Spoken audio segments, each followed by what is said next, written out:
name is Lucia Vargas, and if you're watching this, it means I've decided to record what happened before my mind collapses completely. I don't know how much time I have left before everything fades away, but as long as I can speak before this camera, I'll keep talking. It all began a couple of months ago. Unemployed, drowning in debt, and living as an immigrant in a foreign country, my options were painfully limited. A friend told me about an online job portal that listed unusual offers, something that didn't seem strange to me at first. Determined to change my situation, I logged in and browsed through countless listings until one in particular caught my attention. They were looking for a tour guide for the ruins of Tiahuanaco in Bolivia. The job involved showing visitors around the ancient temples and ruins and sharing the history of the civilization that once flourished there. Given my degree in history and archaeology, and my brief experience as a substitute teacher before my country's economic collapse, it seemed like the perfect opportunity. I applied, and to my surprise, I was accepted. Within a week, I found myself on the Bolivian Altiplano, near Lake Titicaca. One afternoon, while exploring a rarely visited section of the site, I made a discovery that would change my life forever.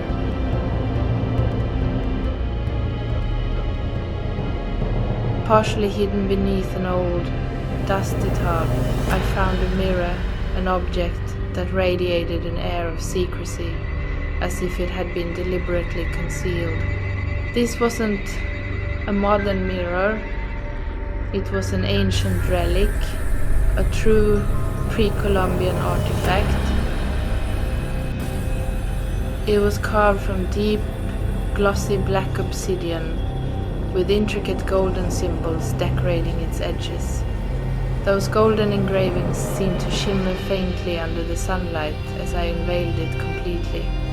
I named it the Mirror of Tiahuanaco, feeling as though the title somehow captured its mysterious origin and the strange energy it exuded.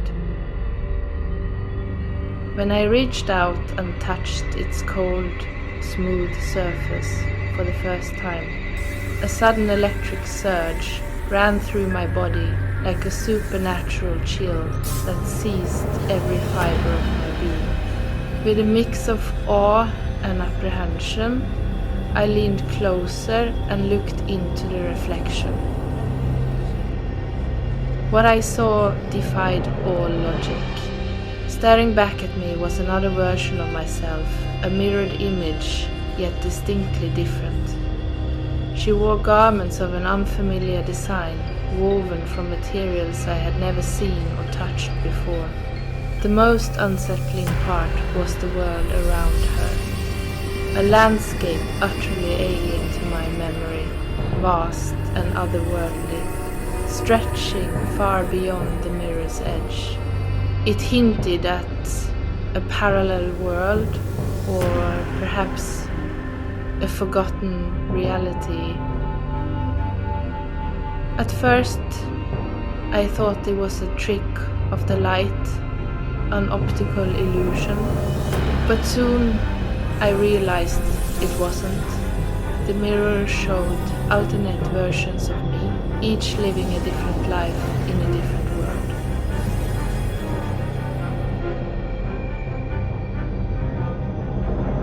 That same night, the visions began. I dreamed I was in a futuristic city where buildings floated in midair and humans coexisted with advanced machines. In that dream, I was a scientist working in a secret laboratory, studying an anomaly known as Yavirka. A According to the notes within my dream, Yavirka transcended cosmic phenomenology. It was a force beyond space and time itself, capable of altering the very fabric of reality. When I woke up, I found strange scribbles in a notebook I didn't recognize. Phrases like, "Time is an illusion and worlds are connected through the abyss," were written inside. A name appeared repeatedly, underlined over and over: Mateo Sanchez, file 1323. I had no idea who Mateo was, nor what that number meant, but something inside me urged me to find out.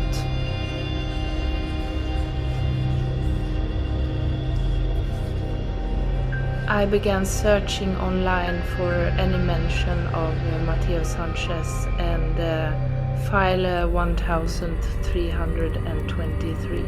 That's when I found a well-known creepypasta video circulating on conspiracy forums titled "The Archive of Oblivion."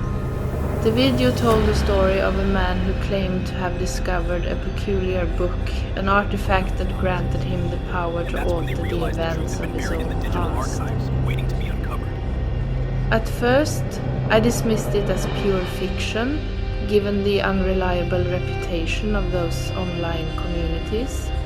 But as I listened carefully to his testimony, I realized our experiences were connected. Both of us had come into contact with ancient, unknown objects that revealed impossible truths about the universe. I tried to contact him, but his social media accounts had been inactive for months. Then I found another related video titled "The Radio of the Dead Voices," featuring a man named Sebastian Morales. He claimed to have received radio transmissions and voices from other dimensions, voices that mentioned Yavirka as an entity calling to him from the abyss of the cosmos. That's when I began to understand. The mirror wasn't just a mysterious artifact, it was a gateway.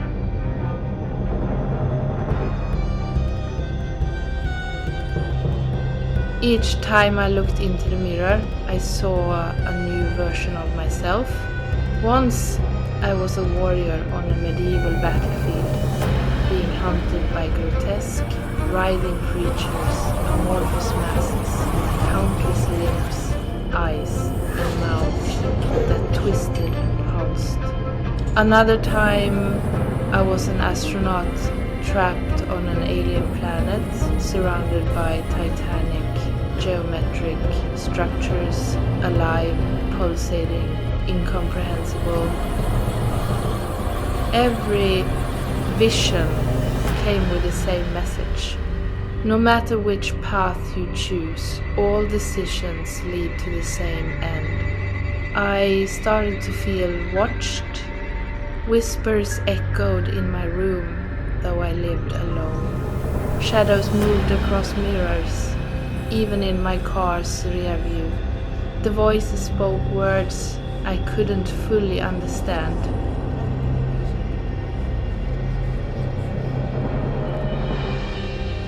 One night, while researching at the local museum archives, I uncovered an ancient pre-Incan legend. It spoke of the prophetic awakening of Yavirka, an abyssal deity. The texts claimed this being projected its will and consciousness across space and time, using cursed objects methods, as they were called, as conduits. Through them, it connected to chosen vessels, destined to perform an ancient ritual to free it. Yavirka, the Lord of Chaos, was said to be scattered across the universe, imprisoned within countless stars. Its awakening would mark the destruction of all physical reality. I returned to the ruins, desperate for answers. There, behind a carved stone, I found a hidden passage. Inside, I discovered murals depicting Yavirka, a bubbling, amorphous mass covered with silent, screaming mouths. At the end of the dark passage, a hooded figure stood waiting for me.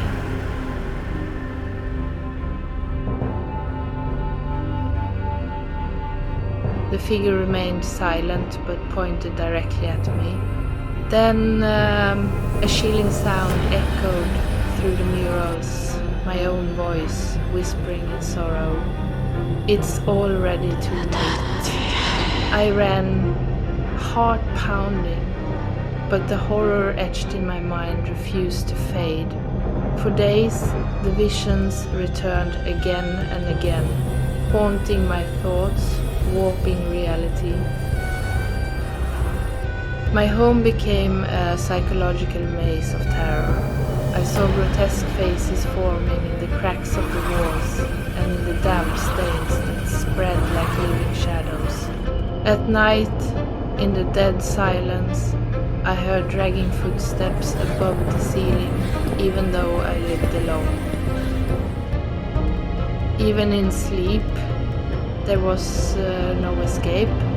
In my dreams, I saw Mateo Sanchez and Sebastian Morales, their pale faces lifeless, their eyes filled with sorrow, warning me in cryptic whispers about an imminent danger I couldn't comprehend. Their presence brought no comfort, only fear and despair.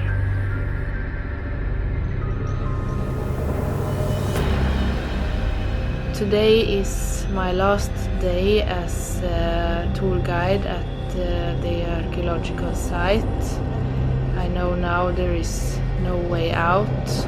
Yesterday, as I adjusted the mirror one final time, I saw something horrifying. A world where Mateo, Sebastian and I were all part of an endless cycle of sacrifices. Our purpose, to free Yavirka. The bonds that once contained it are breaking. Stars explode across the universe, releasing the scattered fragments of Yavirka. The voices tell me that I was chosen. That my encounter with the mirror was no coincidence. That I am one of those destined to open the gates of the abyss.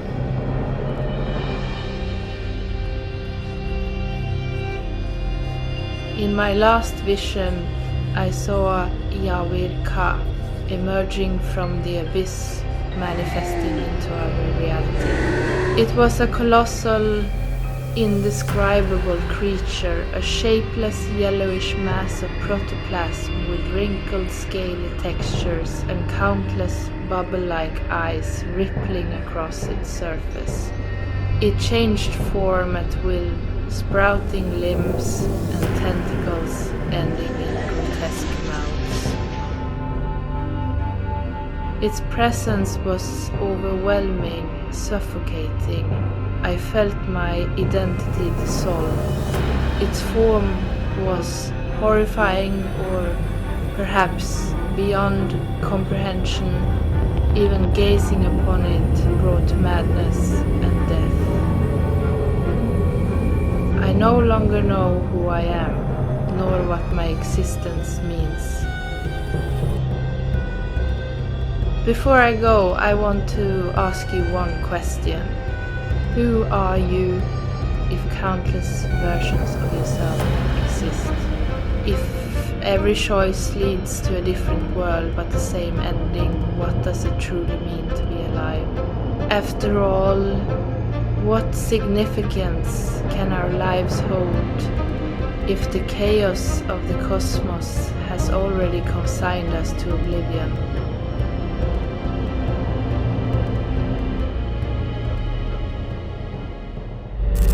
Subscribe and activate the bell so you don't miss the stories.